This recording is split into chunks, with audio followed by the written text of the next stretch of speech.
Komunikasi itu kan kayak udara ya, penting banget, tapi sering kita anggap remeh gitu aja. Sampai kadang kita, ya ampun susah banget rasanya.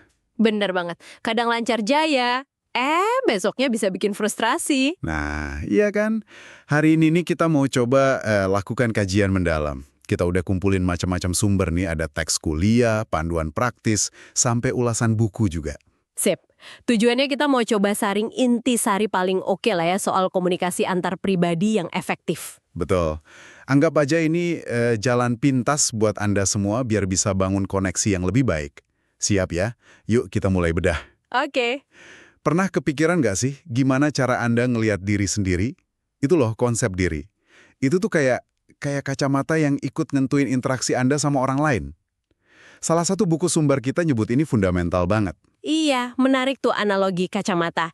Konsep diri itu emang nggak ujuk-ujuk ada gitu aja. Oh, jadi ada prosesnya ya? Iya dong. Awalnya dari lingkaran paling dekat, keluarga. Itu namanya pengaruh primer.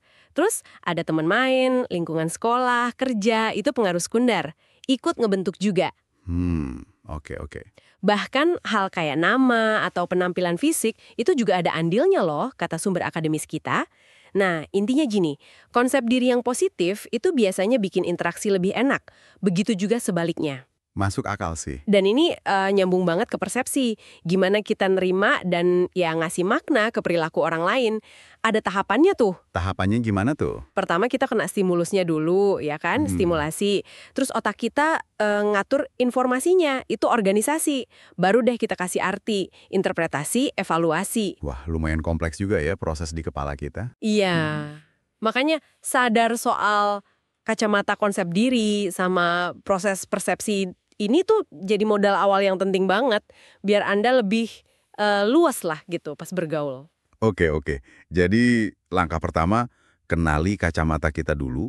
Nah, terus kan kita seringnya fokus ke omongan ya, apa yang diucapin. Verbal. Tapi sumber-sumber ini kok kayaknya banyak banget nyorot yang nggak terucap ya.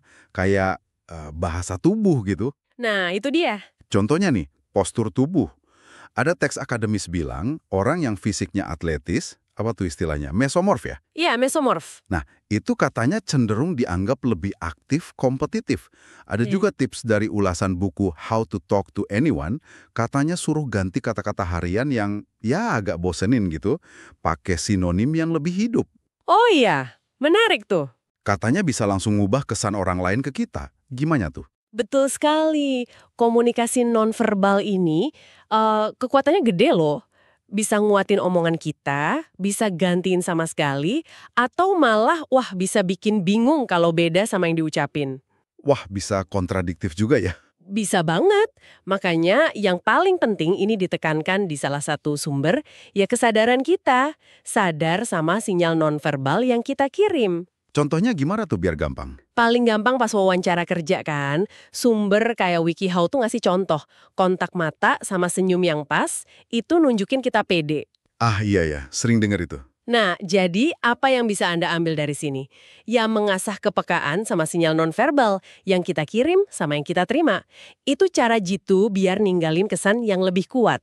Oke, jadi bukan cuma soal apa yang kita omongin, tapi gimana caranya. Bahkan pas kita diam ya. Nah, ngomong-ngomong soal bikin hubungan nih, Oke. buku How to Talk to Anyone itu kan nawarin 92 trik praktis. Banyak banget ya kedengarannya. Haha, iya 92 itu banyak juga ya. Tapi di luar trik-trik gitu, sumber lain malah nekenin fondasi yang lebih dalam. Kayak kepercayaan, sikap suportif gitu. Jadi trik aja cukup nggak sih sebenarnya? Pertanyaan bagus tuh. Trik itu mungkin kayak kunci buat buka pintu awal ya. Tapi yang bikin hubungan awet dan kokoh ya fondasinya. Fondasinya tuh apa aja? Kepercayaan, keterbukaan, dukungan. Ada teori namanya teori penetrasi sosial. Itu ngegambarinya kayak ngupas bawang. Ngupas gawang maksudnya? Jadi hubungan makin dalam itu seiring kita makin berani buka lapisan diri kita. Sedikit demi sedikit dan idealnya saling bales juga, resiprokal. Terus ngelola ekspektasi dalam hubungan itu juga krusial banget. Oke, kebayang. Nah, relevansinya ini kerasa banget loh di dunia nyata. Contohnya di layanan kesehatan. Ada penelitian menarik di RSI Banjarmasin. Oh ya, gimana tuh? Ternyata sikap ramah, sabar, perhatian dari staf rumah sakit itu nggak cuma bikin pasien nyaman, tapi beneran ningkatin motivasi mereka buat sembuh. Wah, serius? Keren banget. Iya, itu bukti nyata gimana komunikasi yang suportif itu bisa ngasih dampak fisik. Kayak obat tapi nggak kelihatan gitu, yang ngebangun kepercayaan. Jadi, poin penting buat Anda, hubungan kuat itu hasil gabungan antara keterampilan komunikasi sama sikap yang tulus. Keduanya penting. Oke, oke. Jadi kesimpulannya nih ya, komunikasi antar pribadi yang efektif itu bukan bakat lahir semata lah ya. Betul. Ini lebih ke keterampilan. Sesuatu yang bisa dan emak perlu terus diasah. Perlu sadar diri, mau ngertiin orang lain, sama ya latihan terus, sengaja gitu dalam tiap interaksi. Tepat sekali. Nah, sebagai penutup nih, coba kita kaitin sama kondisi sekarang ya. Beberapa sumber Anda kan nyinggung tantangan komunikasi di era digital. Oh iya, bener juga. Ada soal WFH, medsos gitu ya. Iya, kayak yang dibahas sekilas di Lemon8 atau WikiHow itu.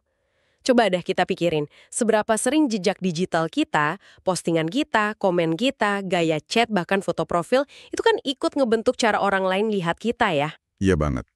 Bahkan bisa ngaruh ke cara kita lihat diri sendiri juga kadang. Nah, itu dia. Jadi pertanyaan reflektif nih buat Anda, gimana caranya biar kita bisa lebih sadar, lebih sengaja gitu, dalam ngebangun cerminan digital yang lebih sehat, lebih otentik, dan bisa dukung pertumbuhan diri kita, di tengah arus komunikasi virtual yang kenceng banget ini. Pertanyaan bagus tuh. Sesuatu buat Anda pikirkan lebih lanjut mungkin ya.